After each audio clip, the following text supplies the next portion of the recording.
student dining, it's about 1,000 square feet increase. Building services is pretty significant.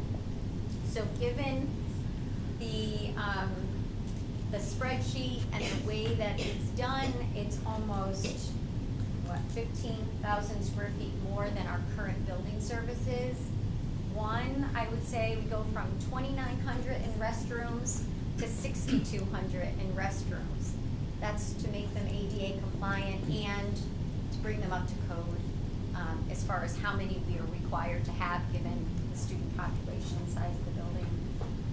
We also have mechanical at 2,700 square feet right now, and given this formula that the state gives, it has to go up to 12,400 square feet. And so, you know, those are overall the drivers of this increase. If we were to use the current method of reimbursement, that's this sheet, we're about 28,000 square feet over. If we were to use the July 1, 2017 new approach, we would be 42,592 square feet over. So when it comes to reimbursement, and like we heard, you know, there are waivers that we could apply for, but you know, this is a moment in time. You know, we'll continue to work and to get feedback from the community. You know, the feedback from the community is going to be really important when it comes to, you know, do we have those 2 music spaces? Do we have the double gym? You know, those are certainly things we want to hear from the community and from all of you and from the board and from town council. I have to assume that some of the bathrooms, ADA, that type of stuff is built into the state calculations. It is. What would be good when we're out there, because you know, if you look at this from a 10,000 foot view, if we ask everybody in town what they want, and if we give everybody in town what they want, we'll double the size of the school. So I mean, I guess it's our job to kind of decipher what the needs and wants, you know, and what's feasible, because, you know, towards the end, we have to make sure that we do this right, and we do it. You know, we don't want this to go the other way. It would be nice to see a little bit of a list of, you know, not so much where the calculations are that are built into the state, but where those extras are. So that if we go out to the taxpayers or anybody for referendum, that we're saying, guys, we are going bigger, but these are the reasons why. And this is the price, maybe not the price so much, but the square footage and stuff associated. And then in the end, we'll get some feedback on, all right, maybe these are really high priority, maybe these are middle priority, and maybe some are lower, because in the end, when it comes to costing and budgets and we go through this process, we don't want to find ourselves cutting at the end and then cutting in the wrong places. Right. And that's like an overall statement. So I would just ask that for the next meeting, maybe we can discuss that a little bit more, but to have a little bit more of what Kathy had put out, you know, kind of where that extra square footage is coming down to, so at least we can portray it the right way, if that's all right. I agree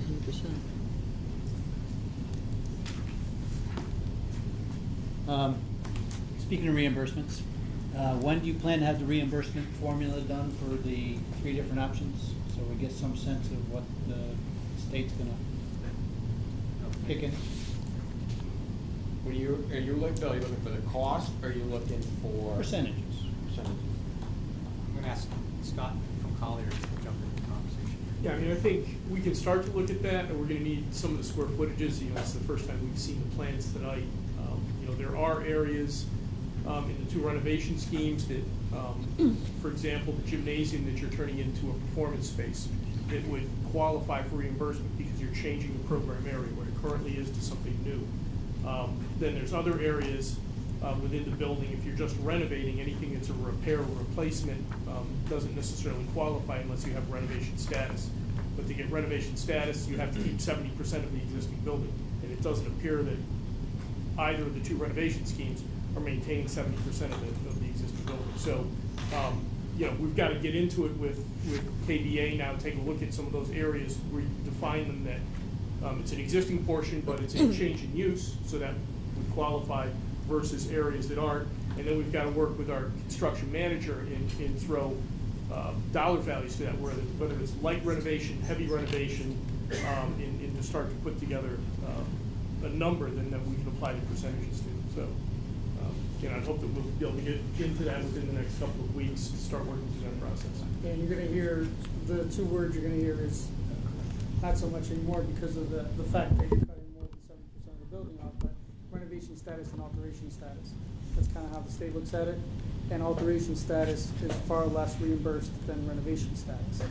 So if you don't get renovation status, which you probably won't qualify for, you're into alteration status in the renovation department. So you're less reimbursed in that state. So that's weighs into it too.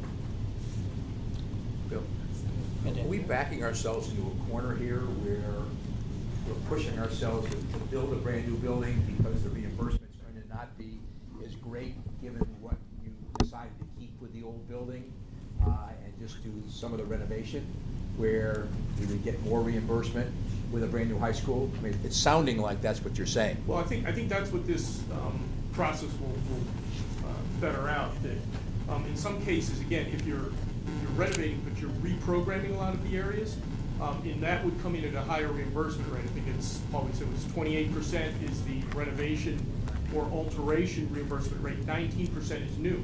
So you may be able to build a whole building at 19%. Up to the square footage that the state allows. And very simply, let's say that your reimbursement rate, I'm going to pick an easy number, is 50%, and you're 10% over in square footage from what the state would allow. What they would do then is since you're 10% over, they're going to reduce your reimbursement rate by that 10%, that overage. So you would go from 55 to 45%. So we need to look at these options as well and see what it does to your overall reimbursement rate because you're over in square footage. And we also need to understand from the state the current space standard, which is the one page, and how the July 1st reimbursement is going to work. So really we have three options in sort of two permutations of each of those options that we need to work through with the state and understand. Well, I think the taxpayers are going to want to know here Right. Exactly what we're doing and what options we've considered and why we considered one that gave us a lower reimbursement than another that gave us a higher reimbursement. Yeah. And it's not necessarily Ken, you can chime in, you know, the other things we've got to look at is phasing, like Ken said, the approach, timeline, how long is it going to take, project escalations, which will certainly affect the overall cost. So there may be a project that may get slightly less reimbursed, but the overall project cost actually may physically be less. Okay. So it's quite a bit to digest, but we've got a great team, and we're going to start working on that right away. Yes, Michelle. Can you just clarify that 70% comment that you made? So the reimbursement, you have to maintain 70% of the building for it to be Yes. qualify for You have to, reimbursement? right. To qualify for renovation is new, and what renovation is new does is the state was encouraging communities to try and maintain their schools, try and maintain as much of that infrastructure as you had. So they said if you maintain 70% of it, any of the changes you do, whether it's a repair or replacement to the whole facility, is reimbursed at your regular rate. If you don't get renovation status, anything that is a repair or a replacement, the state will not pay for. So that's the difference. If you get renovation status, anything that, so your boilers, for example, is, if you were going to do a renovation project, the state would pay for your new boilers. But if you took down 50% of the building and only had 50% left and said, we're not going to pay to renovate, they would prorate it. They'd pay for half of your boilers because half would be towards a new addition and half would be to the existing building. So they would prorate it on that level. Or if you replaced your windows, all the windows that you would be replacing on the existing building without renovation status wouldn't qualify unless there was a code issue type. And then you assess that of these three plans, none of them had 70% of the building? Is that what you said?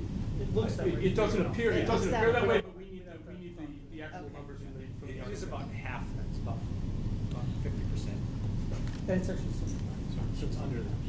Yeah, and what'll happen is, based on the schedule Mark walked through earlier, is the rest of this month is really continuing with these the walkthroughs of the building, getting feedback, refining these plans. The end of this month, the goal is to have 3 plans which get turned over to O&G, where they begin the cost estimating through to the beginning part of January. At that point, costs, reimbursement, those kind of items all start to be looked at, including phasing at that time as well. So January is really working through those numbers and all of that to then get to where we want to go. Right, You need so, the- you know, need the how cost we- in order to figure out the reimbursement. I just need to follow up on something that I thought you said earlier, and you were talking about using this space for something different. Correct. If you're in an alteration extension project, I think it was option A where you had the one gymnasium turned into a performance space, I think it was like a black box theater. Yeah. If you change the program, in essence, the state looks at that and says, you're repurposing that for a new space. That's not just a repair. You're taking an existing space and you're changing and repurposing it to something different. Then it would qualify for reimbursement, because you're not just replacing or repairing something that's old and worn out. You're turning it into something new. So just to make sure I understand this, in one of the plans, they were looking at the gym, turning it into the auditorium, adding, so that's what you're talking about? Correct, absolutely, Okay. yes. So, yeah, so something like that would be reimbursement. Now, So- if you were just, again, if there was an auxiliary gym next to that, and all you were doing is putting in a new floor and some new backstops and lighting, all of the work in that auxiliary gym, because it was staying in an auxiliary gym, wouldn't be reimbursed unless you received renovation status. So it sounds to me like there's numerous things that we have to look at, or that you have to look at. It's not easy. It's Right. very, No, very because you've got new space, you've got repurposing, you've got additions, I mean, it sounds like there's a It all lot to. boils down to those two words, renovation status or alteration status, and what status you're in. If you're in alteration status, you're far less reimbursed than renovation status. But can each space go into both of those things you're talking You about? can't mix and match. Oh, you can. No, not really.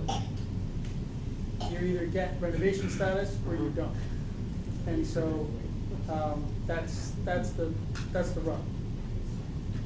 That's hard to understand, but that's not, It's you not didn't easy- make that it's not decision. an easy process to No, I'm just trying explain. to envision renovating a space at the percentage that you were talking about, but then within that space, changing things, making a gym into an auditorium, but it falls under the never mind. You guys haven't made these rules, I understand that, but Hard to explain. this will be interesting to see where this lands. Justin? Do we have the compilation of space docs here? What is this? This is for there's 4 options you showed us. Which option is this? That state template is based on a new scenario. Which one? Do you, C or D? C or D? C. This is option C. Do you have the other combination of spaces for A and B? No, we're basing, everything's based on that right now.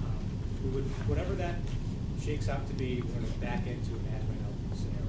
In other words, that represents the spaces that are required to deliver 21st century education moving forward. So we'll take that and apply it to an ad reno solution.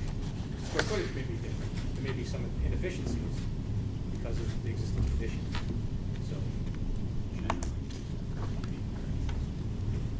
So all 4 options, and we're assuming the same square footage. for now, it's only 3. Maybe it's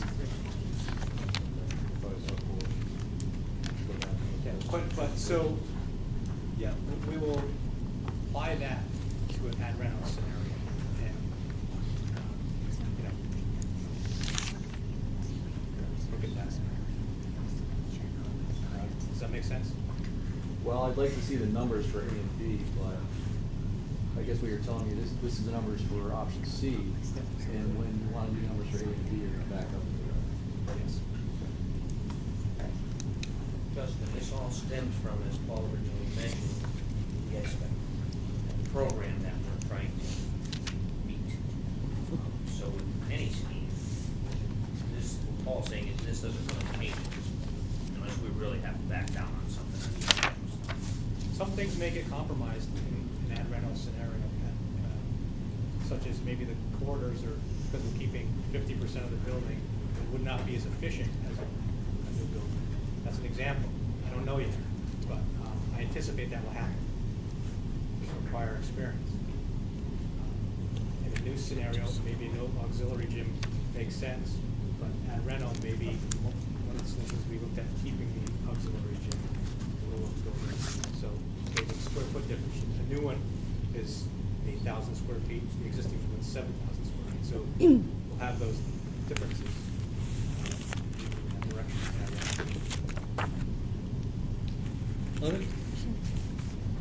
Can I make a comment of the design? So, all these numbers are confusing, but I think it explains to me why you've made certain moves and haven't made others. But when I look at this quickly, all three schemes, it seems like the mass of the building is, especially in A and B, is very similar to what we have now in terms of the footprint of what's on the ground right now. It doesn't look like we're reducing the mass of the building. We are. If you are. Yeah, hold on. So Hillary, let's go back to A. It's more clear. Here's the main level of A. The existing, this is the courtyard right here, right? So the entire space we're in right now is the library, which you look at. So this whole three-story academic wing is pushed in closer to all the core stuff, okay? And by stacking everything in 3 stories, we don't have that sprawl that we have going on here. So, I'll be Paul. So, what he's referring to is this piece that's not shown, and that's that it's now all in line here. So basically all of this, that's the sprawl, falls in line here, and then you have functions there, so it condenses it in. And in studying this, what I get out of it is we're almost reaching to connect to this. You know, we almost don't have to. You know, this extension is forced to some degree to make use of the 2003 building. So that's just another. I mean, on that point, has that been a struggle for you? Yes.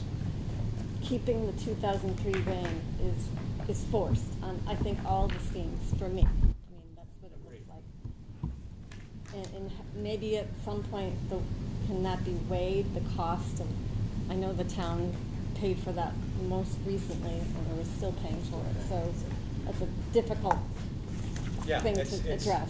If you give us that charge, we'll look at it. Well, I don't know that I to can. To date, we have tried not to do that. Absolutely. Try to work around it. Because that when you look at the spine, that's, I don't know how long that is. How many feet is that? Well, it's essentially where your front door is now, all the way, but it's a straight shot now instead of the labyrinth that you go Right, now. no, I see that, okay. So, Now, did we lose any of the practice fields in scheme A?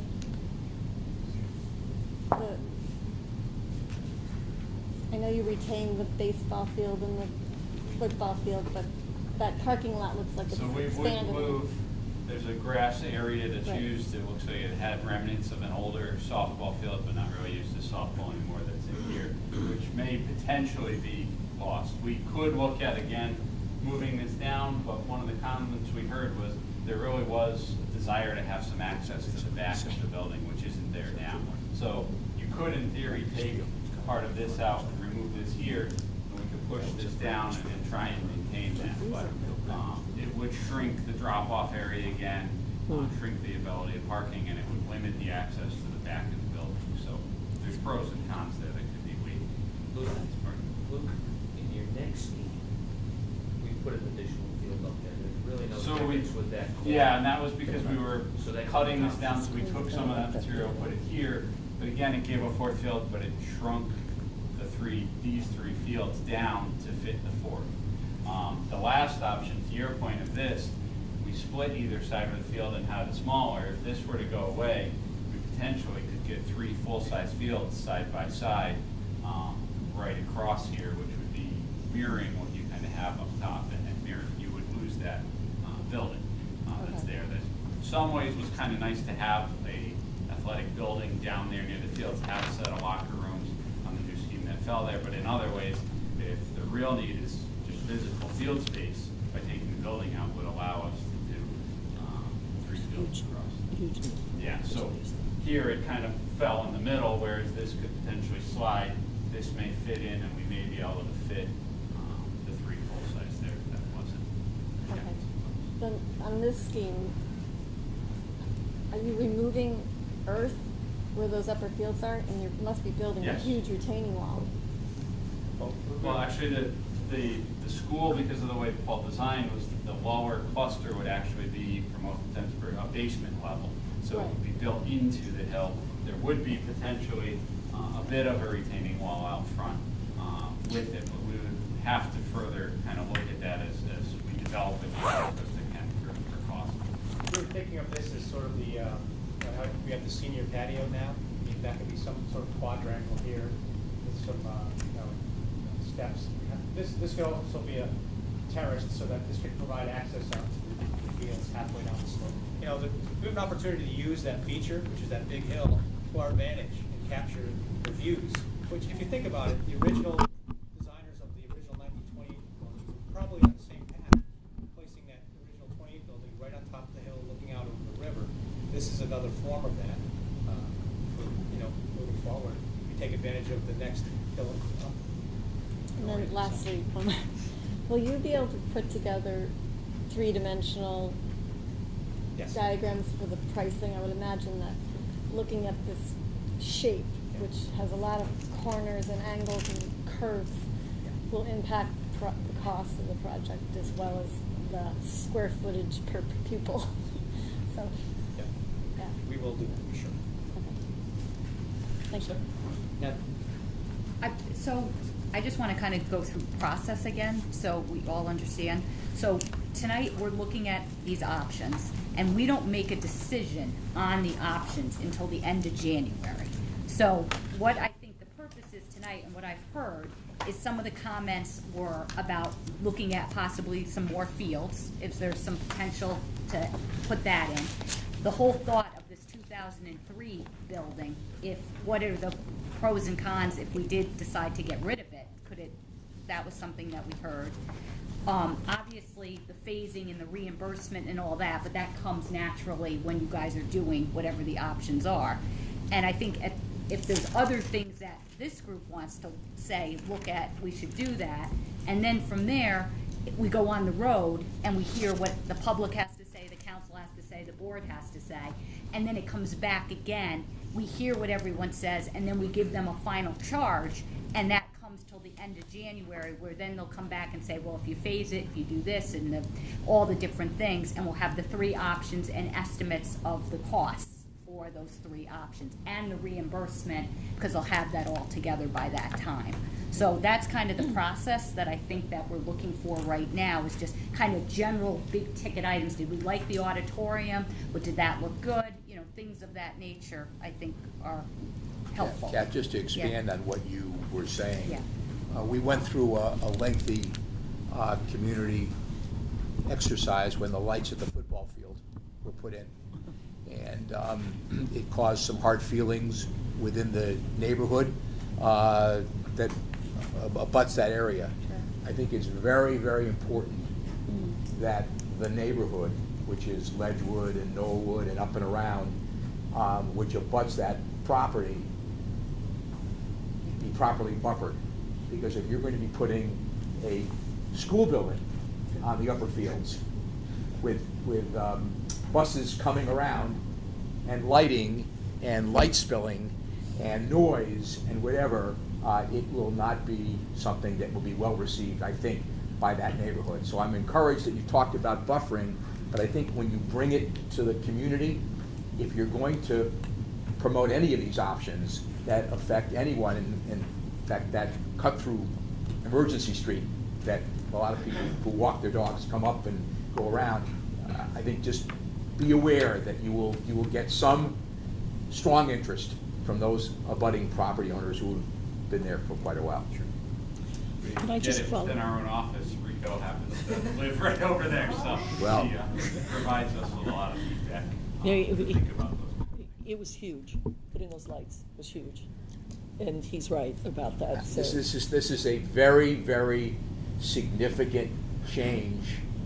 The lights pale in comparison to the impact of a large new building on the upper fields that will be used almost all year round, as opposed to fields that are up there that are used in a benign way and not used in the wintertime. So I'm just suggesting that it be a consideration, and we shouldn't have that tail wag the dog, but be aware that if we're going to bring it to the community, I think it's important that we've been sensitive at least to what we consider to be issues that could be raised.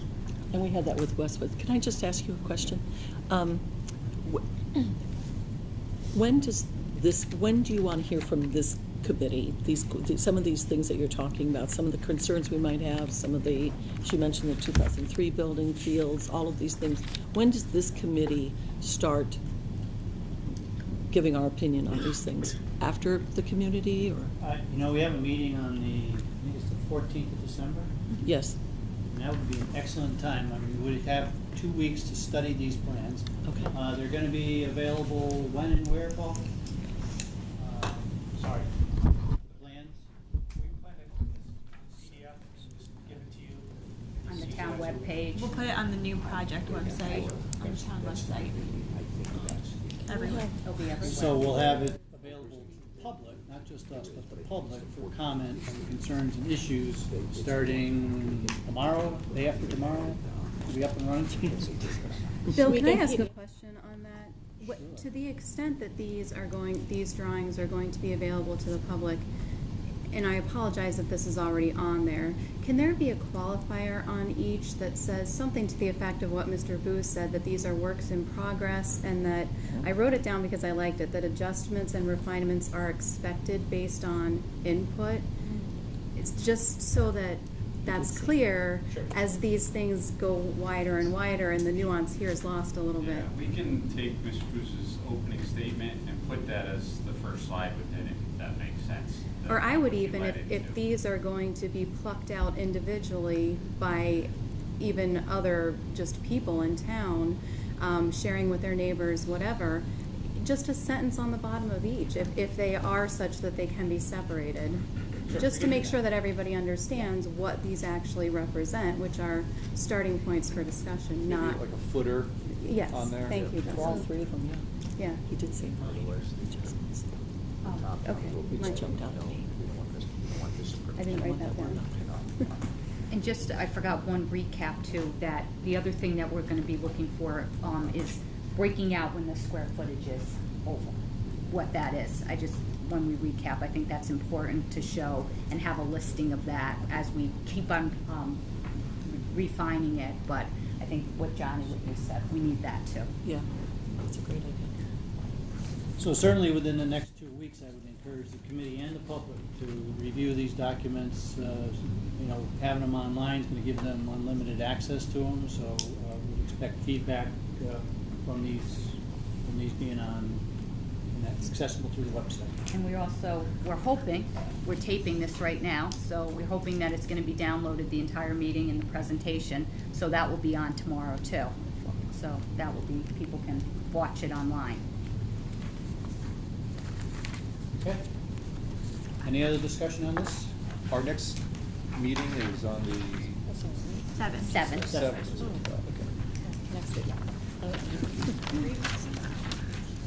All right, so we'll move on to other business.